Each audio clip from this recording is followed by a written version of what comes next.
कार्तिक महात्म्य 20वां अध्याय। धर्मदत्त बोले, तीर्थदान तथा व्रतों आदिकों से पाप दूर होते हैं, परंतु प्रेत देह से में स्थित तुझ दुखिया का उन पर अधिकार नहीं है। तेरी ग्लानि को देखकर मेरा मन खेद युक्त हो गया है और उद्धार किए बिना मेरा मन सुखी न होगा।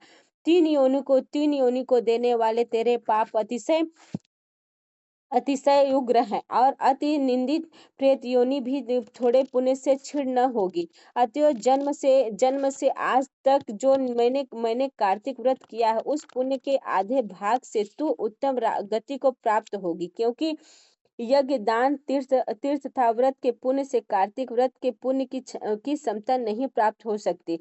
नारद जी बोले, ऐसा कहकर जैसे धर्मदत्त ने उसे द्वादशाक्षर मंत्र सुनाया और तुलसी दलों से मिश्रित जल उस पर छिड़का, तैसे ही वो प्रतियोनि से छूट गए और जलती हुई अग्नि की ज्वाला के समान दिव्य रूप धारण कर सुंदर लक्ष्मी के समान हो गए। तब उसने ब्राह्मण को दंडवत प्रणाम किया और हर्ष से गदगद वाणी से बोली। कलहा ने कहा, हे ब्राह्मण श्रेष्ठ, मैं तुम्हारे प्रसाद से नरक से छूटी, अब पाप के प्रवाह में डूबी हुई मेरे लिए आप नौका हो गए। नारद जी बोले, उस ब्राह्मण से ऐसी कहती हुई कलहा ने प्रकाशमान तथा विष्णु जैसे रूप वाले गणों से युक्त विमान देखा। उस कलहा को पुण्यशील और सुशील नाम के द्वारपालों ने उत्तम विमान में बैठाया। उस समय विमान को धर्मदत्त ने विस्मय सहित देख और उन गणों को विष्णु का रूप मानकर पृथ्वी पर दंडवत प्रणाम किया। पुण्यशील तथा सुशील नामक दोनों विष्णु के गणों ने प्रणाम करते हुए ब्राह्मण को उठाकर उसकी प्रशंसा की और धर्म युक्त वचन बोले। गण बोले, हे द्विज श्रेष्ठ, तुम बहुत अच्छे हो और विष्णु की भक्ति में सदा रत रहते हो। तुम दिनों पर दया करने वाले, धर्मज्ञ और सदा विष्णु के व्रत में तत्पर रहते हो। बालकपन से आज तक तुमने जो कार्तिक का व्रत किया था, उसका आधा फल देने से कलहा के 100 जन्मों के संचित पाप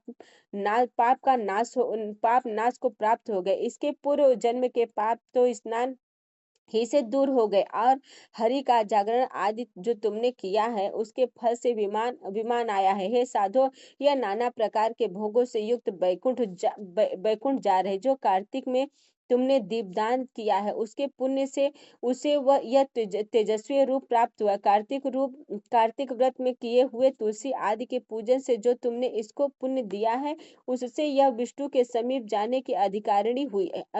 और हे कृपा निधे, इस जन्म के अंत में स्त्रियों समेत तुम विष्णु लोक जाओगे और विष्णु के बैकुंठ भवन में भगवान के समीप स्वरूपता मुक्ति को प्राप्त होगे। वे धन्य और वे कृतकृत्य है और उन्हीं का जन्म सफल है, जिन्होंने भक्ति से तुम्हारी भांति विष्णु पूजा की है। भली भांति पूजित विष्णु मनुष्यों को क्या फल नहीं देते। जिन्होंने उत्तान पाद के पुत्र ध्रुव को निश्चल स्थान प्रदान किया और जिस भगवान के नाम स्मरण से ही मनुष्य सद्गति अर्थात उत्तम गति को प्राप्त होते हैं। ग्रह द्वारा पकड़ा गया गजेंद्र जिन भगवान के नाम स्मरण से विमुक्त हो, अब उनके समीप प्राप्त हुआ और जय नाम का गढ़ कहलाया। तुमने भी विष्णु भगवान का पूजन किया, इसलिए तुम भी कई हजार वर्ष तक दोनों स्त्रियों समेत संसार में भोग करके उनके समीप प्राप्त होगे। तदनंतर जब पुण्य क्षीण हो जाएगा, तब पृथ्वी में आकर सूर्य वंश में उत्पन्न होकर एक प्रसिद्ध राजा होगे। तुम्हारा नाम दशरथ होगा। वहां भी तुम दोनों स्त्रियों से युक्त होंगे।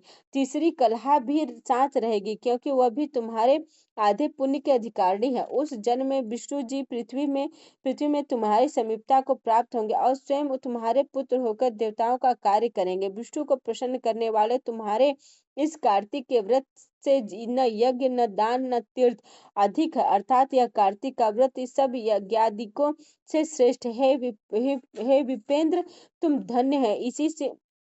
इसी से तुम्हारे द्वारा भगवान को प्रसन्न करने वाला यह व्रत संपन्न हुआ और इस व्रत के आधे भाग के फल को प्राप्त करके कलहा हमारे साथ श्री भगवान के समीप जा रही है। 20वां अध्याय समाप्त।